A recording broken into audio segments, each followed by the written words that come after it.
Israel की खुफिया agency Mossad के ऑपरेशन के कई किस्से दुनिया भर में मशहूर हैं।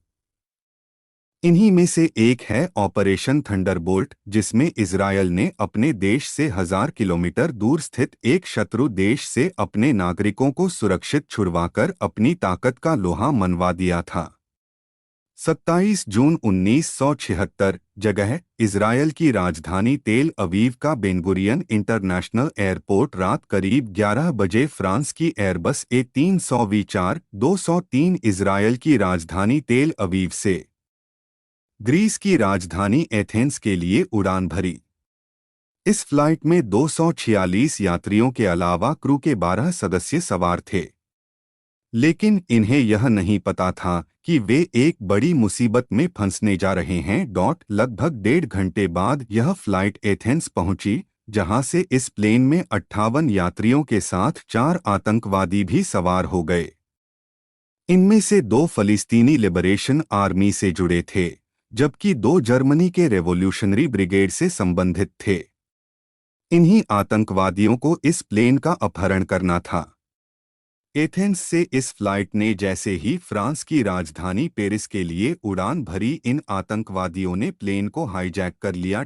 शुरुआत में आतंकियों ने इस प्लेन को लीबिया के शहर बेंगाजी लेकर गए, जहां हाईजैकर्स की मांग पर प्लेन में फ्यूल भरा गया। 7 घंटे बेंगाजी में रुकने के बाद आतंकियों ने एक महिला को बीमार होने के कारण रिहा कर दिया। इन आतंकियों ने कई अरब देशों में इस प्लेन को लैंड कराने की मांग की, क्योंकि इनको यह उम्मीद थी कि इजरायल से दुश्मनी होने के कारण ये देश लैंडिंग की परमिशन दे देंगे। लेकिन अंतर्राष्ट्रीय और कूटनीतिक कारणों से कई देशों ने विमान के लैंडिंग से साफ इनकार कर दिया।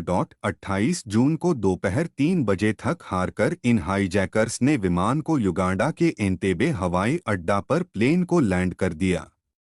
वहां का तत्कालीन तानाशाह ईदी अमीन ने इन हाईजैकर्स को वो सभी सुविधाएं दी जिसकी उन्होंने मांग की। आतंकियों के कहने पर ही ईदी अमीन ने अपनी सेना के खास लड़ाकों को बंधकों की निगरानी के लिए तैनात कर दिया। लैंडिंग के बाद विमान में सवार सभी इजरायली यात्रियों को पास बने एक टर्मिनल में ले जाया गया। इधर इजरायल में विमान अपहरण की खबर आती इस दौरान फैसला लिया गया कि पहले आतंकियों की मांगों को सुना जाएगा, जिसके बाद इस पर कोई फैसला होगा। आतंकियों ने इजरायल की विभिन्न जेलों में बंद अपने सैकड़ों साथियों को छोड़ने की मांग रखी।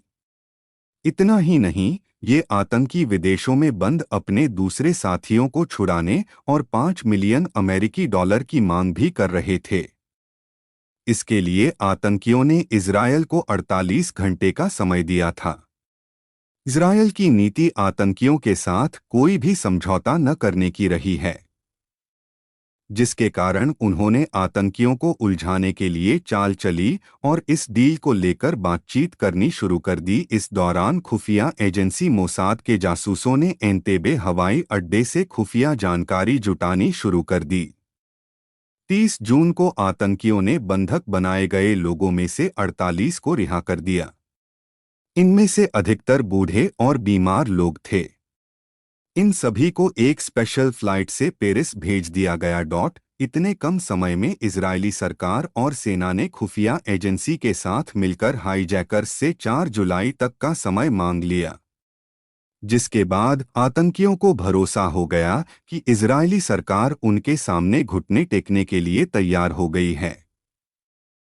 इसलिए उन्होंने गैर इजरायली नागरिकों को रिहा कर दिया। अब एंतेबे हवाई अड्डे पर केवल 94 इजरायली यात्रियों के साथ कुल 116 लोग ही बंधक बचे थे। 3 जुलाई को इजरायली कैबिनेट ने लंबी बैठक के बाद ऑपरेशन थंडरबोल्ट को हरी झंडी दे दी। इस दौरान मोसाद ने गैर इजरायली बंधकों से कई महत्वपूर्ण जानकारियां प्राप्त कर लीं, जिससे इजरायल के पास आतंकियों की तादाद और उनके हथियारों की जानकारी मिल गई थी। इसके अलावा मोसाद को यह पता लगा कि एंतेबे एयरपोर्ट के इस टर्मिनल को इजरायल की एक कंपनी ने ही बनाया था, जिससे ब्लूप्रिंट लेकर इस मिशन में शामिल सभी कमांडों को बिल्डिंग के नक्शे के बारे में समझा दिया गया। 3 जुलाई को ही इजरायल से 100 कमांडो की टीम C-130 सुपर हरकुलिस विमानों से युगांडा के एंटेबे के लिए उड़ान भरी। इन विमानों में उन्होंने काले मर्सिडीज कारों के एक दस्ते को भी लोड किया था। उस समय युगांडा का तानाशाह ईदी अमीन काले रंग की मर्सिडीज कारों से ही चलता था। इसलिए आतंकियों और युगांडा की सेना को भ्रम में डालने के लिए इजरायल ने यह चाल चली। इन विमानों के साथ 2 बोइंग 707 विमान भी थे, जिसमें से एक में मेडिकल टीम थी जबकि दूसरे में यात्रियों को वापस लाया जाना था। जैसे ही ये विमान रात को एंटेबे हवाई अड्डे पर उतरे, काले मर्सिडीज कारों का काफिला तेजी से टर्मिनल बिल्डिंग की ओर बढ़ चला। लेकिन उन्हें ये पता नहीं था कि ईदी अमीन उस समय युगांडा में नहीं था। ऐसे में इजरायल की पोल खुल गई। लेकिन बिल्डिंग की पूरी जानकारी होने के कारण कमांडो तेजी से बंधकों के पास पहुंचे और हिब्रू भाषा में चिल्लाए कि लेट जाओ। इस कार्रवाई में सभी 7 अपहरणकर्ता और युगांडा सेना के लगभग 50 जवान भी मारे गए, जबकि इजरायल के 3 बंधकों की मौत हुई।